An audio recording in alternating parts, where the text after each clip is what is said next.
बिस्मिल्लाहिर्रहमानिर्रहीम। अस्सलाम वालेकुम ख़वातीन व हज़रात, मैं हूँ आपका जुनैद सलीम और आप देख रहे हैं इंसाफ डिजिटल। नाज़रीन, अपने गुज़श्ता वीलॉग में अर्ज़ किया था कि तहरीक इंसाफ को डील या जो ऑफ़र दी जा रही है ये वक्त गुजारी का ही एक हरबा मालूम होती है। जिस तरह डील का नाम देकर उसकी 7 शराइत सहाफ़ियों तक पहुँचाई गई हैं, उससे भी लग रहा था कि मामला कुछ और है। आज एक रोज़ बाद ही इस 7 निकाती ऑफ़र का एक तरह से धड़न तख्ता हो गया। इमरान खान के जिन मुकदमात को लटकाने की बात हो रही थी उनमें अचानक तेज़ी आ गई है।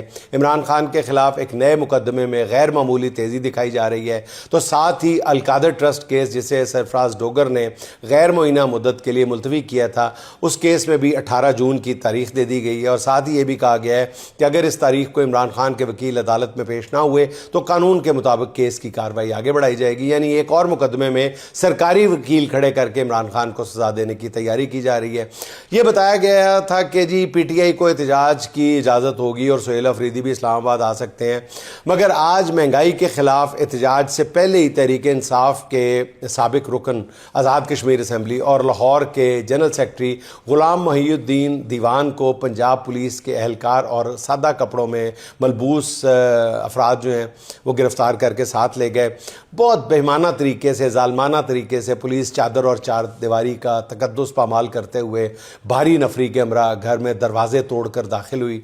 नाज़रीन, ये जुमला भी अपनी मानवियत, अपना असर खो चुका है कि चादर और चार दीवारी का तकद्दुस पामाल किया गया है। यकीन जानिए कि ये अब जुमला इतने तवातुर के साथ इस्तेमाल होने लग गया है कि इसमें कुछ असर ही नहीं रह गया। बिल्कुल एक रूटीन की बात लगती है।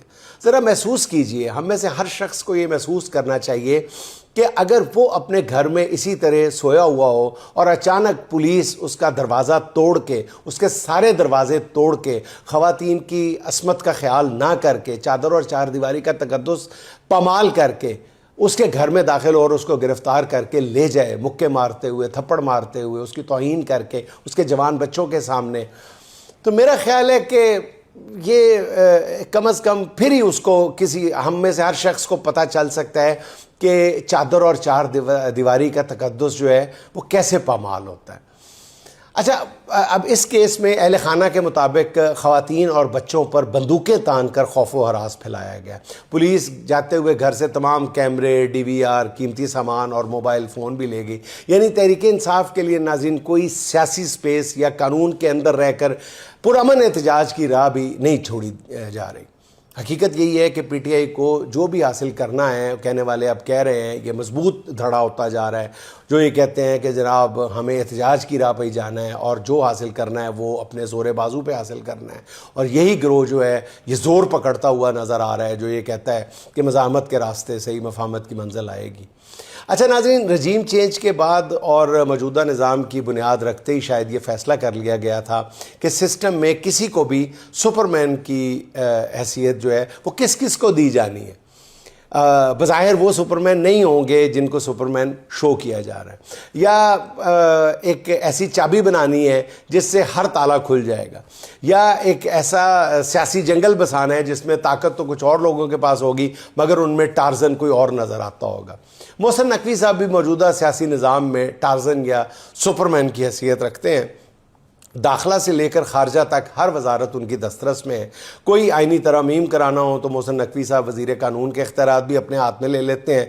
क्रिकेट का खेल भी उनके कंट्रोल में है, जिसका मतलब है कि वो खेलों के भी वज़ीर हैं। ज़ाहिर है क्रिकेट ही तो हमारे यहाँ रह गई है, वो भी जितनी रह गई है आपने देख ली है बांग्लादेश के हाथों जो हमारी दुर्गत बनी है। तमाम सूबे भी बराह रास्त मोहसिन नकवी साहब की दस्तरस में है। एक तरह से वो जब बलोचिस्तान जाते हैं तो एक सरबराह मुमलिकत की तरह उनका इस्तकबाल होता है और वज़ीर आला एयरपोर्ट पर उनका इस्तकबाल करने पहुंच जाते हैं।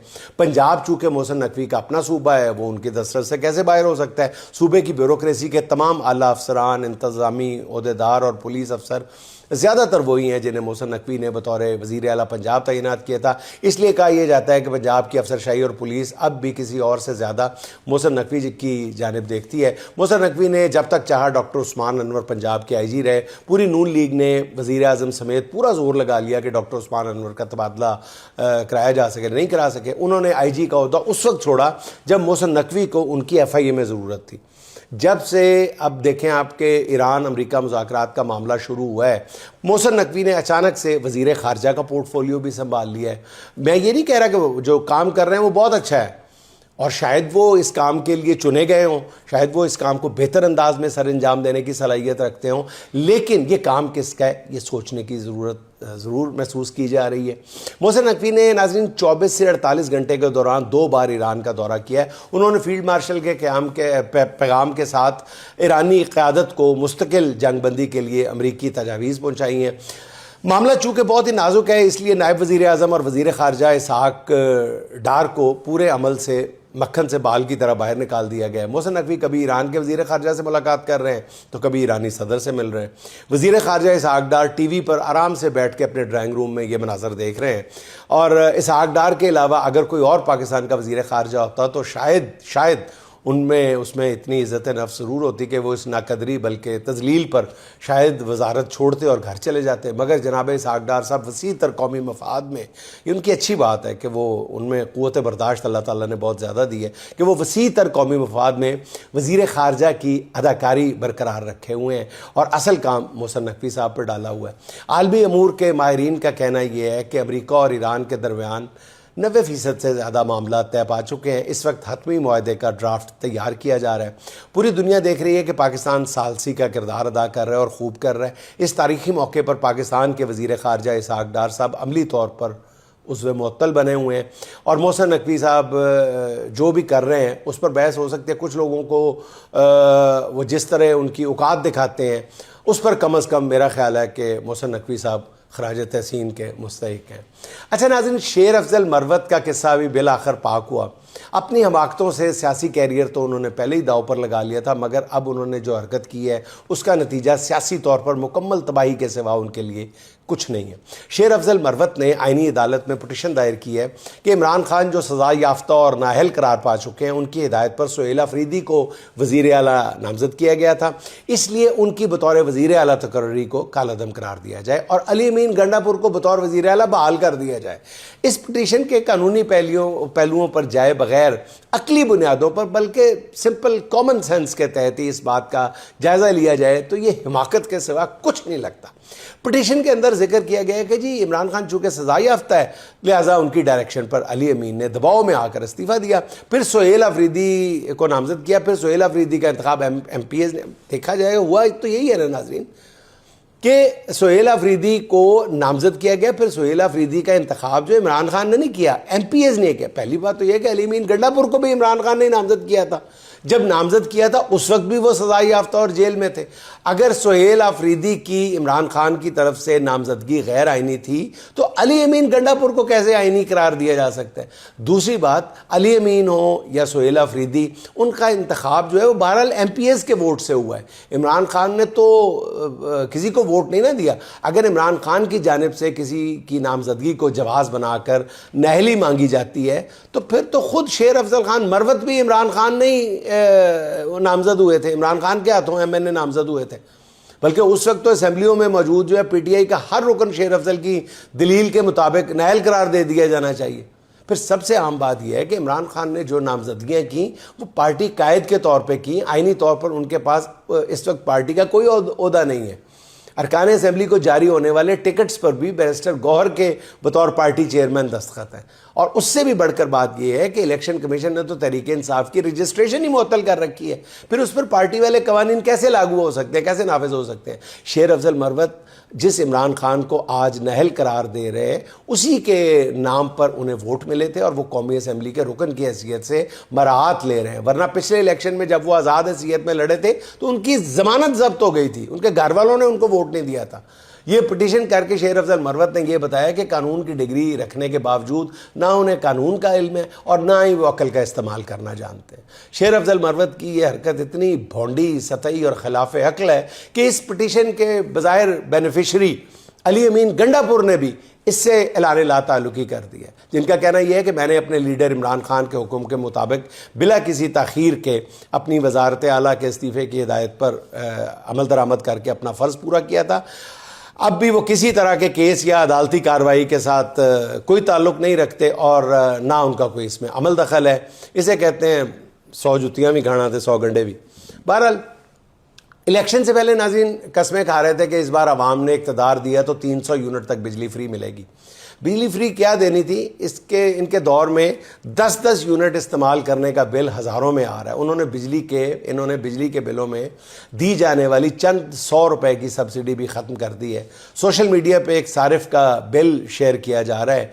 इस सारिफ ने 11 यूनिट बिजली के खर्च किए हैं, जिसका बिल 404 रुपये बनता है, जो बहुत ज़्यादा है। अब हुकूमत ने एक फ़िक्स्ड चार्ज 1688 रुपये उस पर लगा दिए हैं। बात यहीं पर ख़त्म नहीं होती, फिर उस पर जो एफसी सरचार्ज 35 रुपये, फ्यूल प्राइस 37 रुपये, सेल्स टैक्स 385 रुपये और इस तरह कुछ और चार्जेस लगाकर बिल जो है वो 2600 रुपये से भी ज़्यादा कर दिया। यानी 400 रुपये की बिजली खर्च की और बिल देंगे 2600 रुपये का। ये कर रही है हुकूमत। ये घर घर की कहानी है। ईद से पहले जिस घर में बिजली का बिल आया है उन्हें समझ नहीं आ रही कि वो घर की कौन सी चीज़ कुर्बान करें और ये जानलेवा बिल अदा करें। शदीद गर्मी में कोई फ्रिज बेच रहा है, कोई औने पौने दामों रूम कूलर बेचना चाहता है, कोई दोस्तों से कह रहा है कि उसका मोटरसाइकिल ख़रीद ले ताकि वो बिजली का बिल दे सके। घर घर में इतना कर्ब है, इतना दुख है कि बयान से बाहर। बिजली के बिलों की वजह से लोगों ने बच्चे स्कूलों से उठाना शुरू कर दिए और हुक्मरान बद्दुआओं के हिसार में। देखिए अल्लाह की अदालत में ये पिटिशन कब लगती है।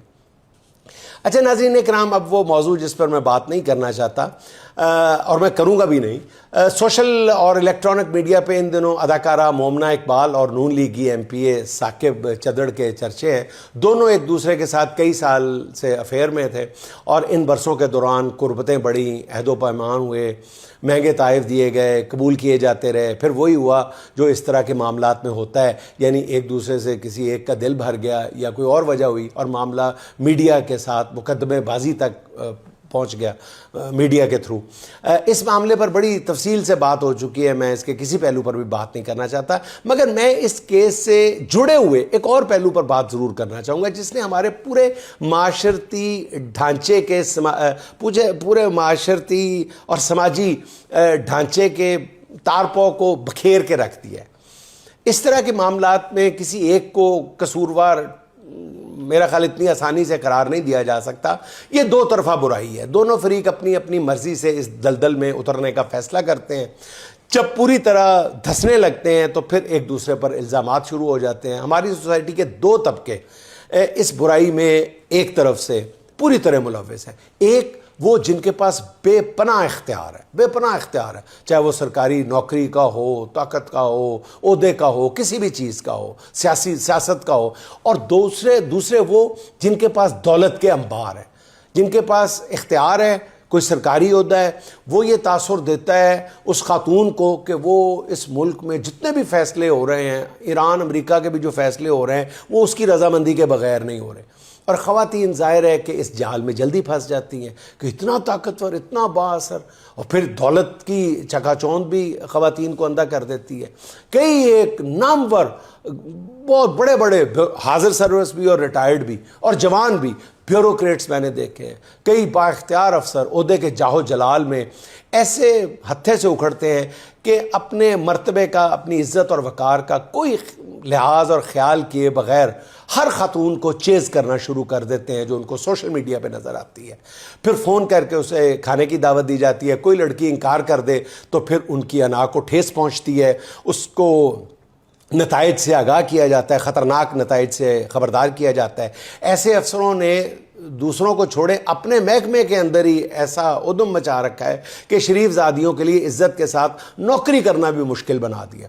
दूसरा तबका है नदौलतियों का या दौलत का अंबार रखने वाले बिगड़े रईसज़ादों का, जिन्हें सोशल मीडिया पर कोई लड़की पसंद आ जाए तो फ़ौरन उसको अपनी मलकियत तस्वर कर लेते हैं, फौरी तौर पर पैगाम रसानी शुरू कर देते हैं, उस लड़की के घर के बाहर आना जाना शुरू कर देते हैं अपने गार्ड समेत, और वहाँ पर टिकटॉकें बनाना शुरू कर देते हैं। ज़रा सी बात बढ़े तो इंतहाई महंगे तहाइफ से मामला आगे बढ़ाते हैं। लड़कियां भी इससे میرا خیال ہے بری و ذمہ نہیں ہے، ان کو بری و ذمہ قرار دیا بھی نہیں جا سکتا۔ سوشل میڈیا پر انہوں نے بھی بڑی ات اٹھائی ہوئی ہے، بڑی انت مچا رکھی ہے۔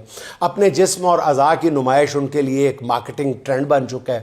مہنگے موبائل فونز کے جدید فلٹرز نے ان کی خوبصورتی کو بڑھانے کا کام اور بھی آسان کر دیا ہے۔ یہ لڑکیاں دوسروں کو نہ صرف دعوت نظارہ دیتی ہیں بلکہ اس سے آگے بڑھ کر چلنے کے بھی اشارے دے دیتی ہیں۔ اس سارے کھیل کا بدنما بدترین پہلو یہ ہے کہ اس میں کئی اچھے گھرانوں کی لڑکیاں بھی شامل ہیں۔ والدین کا تعلق ایسی نسل سے ہے جنہیں سوشل میڈیا کی قباحتوں کا شاید پوری طرح سے علم نہیں ہے۔ انہیں پتہ اس وقت چلتا ہے جب معاملہ ہاتھ سے نکل چکا ہوتا ہے۔ جب لڑکیاں کسی نامراد عاشق سے مال اینٹ چکی ہوتی ہیں تو سادہ لو والدین کو یہ بتاتی ہیں کہ وہ آن لائن جاب کرتی ہیں، تو یہ وہاں سے ملنے والی تنخواہ ہے۔ والدین بھی یہی سمجھتے ہیں، کچھ والدین بھی یہی سمجھتے ہیں کہ ان کی بیٹی جو ہر وقت موبائل فون کے ساتھ لگی رہتی ہے وہ شاید یہی کام کر رہی ہو۔ یہ معاملہ مڈل اور لوئر مڈل کلاس گھرانوں کا ہے، مگر عملی طور پر سوشل میڈیا نے یہ زہر پورے معاشرے میں گھول دیا ہے۔ اس ناسور کے سامنے کوئی بند باندھنے کو بھی تیار نہیں ہے۔ اس کو سیاست کو ایک طرف رکھیں، اس کا ایم پی اے کا تعلق کس سے تھا، فلاں تھا، کس کا قصور تھا، میں اس کے بالکل مختلف پہلو کا ذکر کر رہا ہوں۔ پورے معاشرے کے لیے یہ ایک لمحہ فکریہ ہے۔ یہی وجہ ہے کہ آپ دیکھتے ہیں کہ کبھی ٹک ٹاکر ثنا یوسف کسی لڑکے کے ہاتھوں قتل ہو جاتی ہے تو کبھی مومنہ اقبال اور ثاقب چدڑ کی شکل میں سوشل میڈیا کا ایک ڈارک ایسپیکٹ، تاریک پہلو سامنے آ جاتا ہے۔ اصل میں ہم سب برائی کی علامتوں پہ بات کرتے ہیں، برائی کی بنیادوں پر کدال کوئی نہیں چلاتا۔ ناظرین، آخر میں چلتے چلتے ڈاکٹر احمد خلیل کے چند بہت خوبصورت اشعار۔ یہ کیا کہ فصل بہار میں بھی خزاں رسیدہ گلاب رکھنا، یہ کیا کہ فصل بہار میں بھی خزاں رسیدہ گلاب رکھنا، گلوں سے خوشبو چرا کے اس پر کلی کلی کا حساب رکھنا۔ بزرگ پیڑوں کو بھی گلا ہے نہ جانے کس کا یہ فیصلہ ہے، بزرگ پیڑوں کو بھی گلا ہے نہ جانے کس کا یہ فیصلہ ہے، چمن کے نغمہ سرا پرندے قفس میں زیر عتاب رکھنا۔ ہوا کی عادت بنی ہوئی ہے یہ روشنی کی مخالفت میں، ہوا کی عادت بنی ہوئی ہے یہ روشنی کی مخالفت میں، جہاں چراغوں کی لو جواں ہو وہیں کا موسم خراب رکھنا، جہاں چراغوں کی لو جواں ہو وہیں کا موسم خراب رکھنا۔ میں حق بجانب ہوں ڈٹا ہوا ہوں خدائے علم و بیان مجھ کو، میں حق بجانب ڈٹا ہوا ہوں خدائے علم و بیان مجھ کو، ہزار چپتے ہوئے سوالوں کی زد میں حاضر جواب رکھنا، ہزار چپتے ہوئے سوالوں کی زد میں حاضر جواب رکھنا۔ ہٹا کے صحرا نورد چہروں سے خاک صدیوں کی مسکرانا، چھپا کے روحی مثال آنکھوں میں آنسوؤں کے چناب رکھنا۔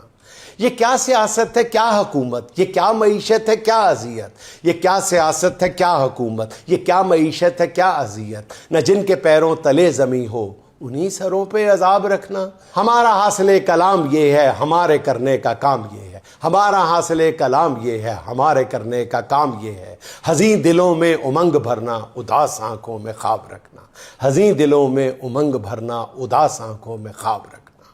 ناظرین، خوش رہیں، خوش رکھیں۔ آپ سے ملاقات ہوگی انشاءاللہ اگلے ولاگ میں۔ اللہ